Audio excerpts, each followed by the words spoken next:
Good evening, ladies and gentlemen, and welcome to Jared Powley's Fragrance Reviews. Tonight, we're going to be investigating the most recent release from the house of Givenchy. This fragrance came out in 2022. This is Givenchy Gentleman Reserve Privee EDP Eau de Parfum. So this is part of a flanker line which has many iris noted fragrances. There is an EDT, which has iris, pear, leather, and patchouli. There's an EDP Boisé, which is iris, patchouli, and sandalwood.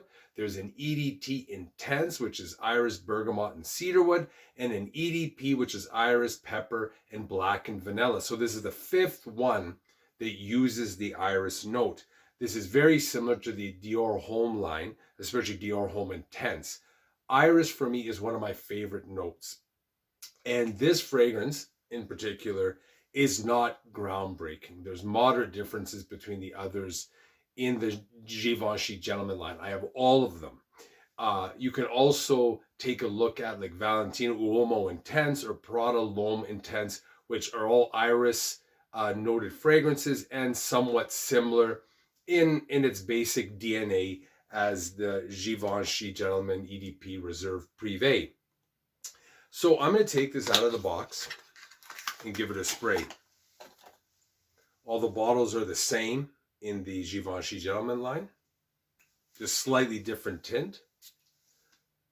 So initially, when you spray it, I thought it was going to be an incredible fragrance because I picked up a fair bit of whiskey in the opening spray, and the iris mixed together. It was very nice, but the whiskey disappears within maybe 30 seconds to a minute.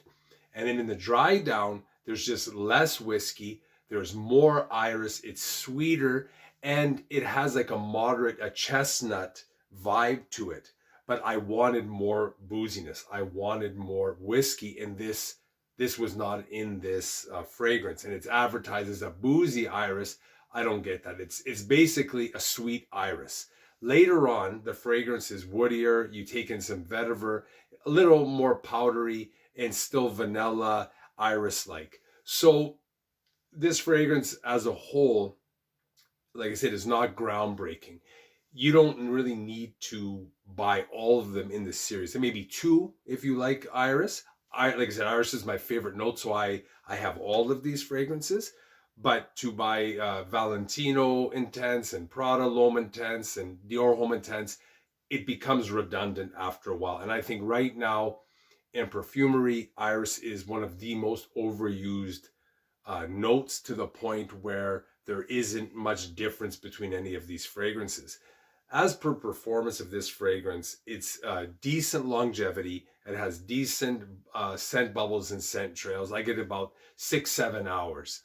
As advertised, the top note is bergamot, the middle notes are iris and chestnut, the base notes are whiskey, amber, and various woodsy notes. So a few last thoughts on this fragrance. Again, this is something worth trying. And if you have not tried an iris base scent, this would be something that you would find very intriguing and to your liking. But if you have smelled many different iris scents, it seems to be more of the same. I consider this worth buying because I'm a fan of iris scents. But 1 or 2 iris scents I think is really all you need. But to get all the different ones, like I said, there's not a whole lot of difference. So buyer beware that it's not, like I said, it's not an earth-shattering fragrance, and there isn't a lot of booziness in this. It disappears quickly, and even I smell my wrist now. It just has that iris chestnut smell, and it's a little bit of vanilla, but there's nothing there that is outstanding by any means. So this is a very good fragrance if you want to buy an iris fragrance, but in terms of comparing to the other iris fragrances in the Gentleman line or from other houses, they're all have that same base of DNA of the iris scent. So if you like this video, hit the like button, the subscribe button, and notification bell. Any comments or questions, leave them down below, and I'll be sure to respond to you. Thanks for watching. Bye for now.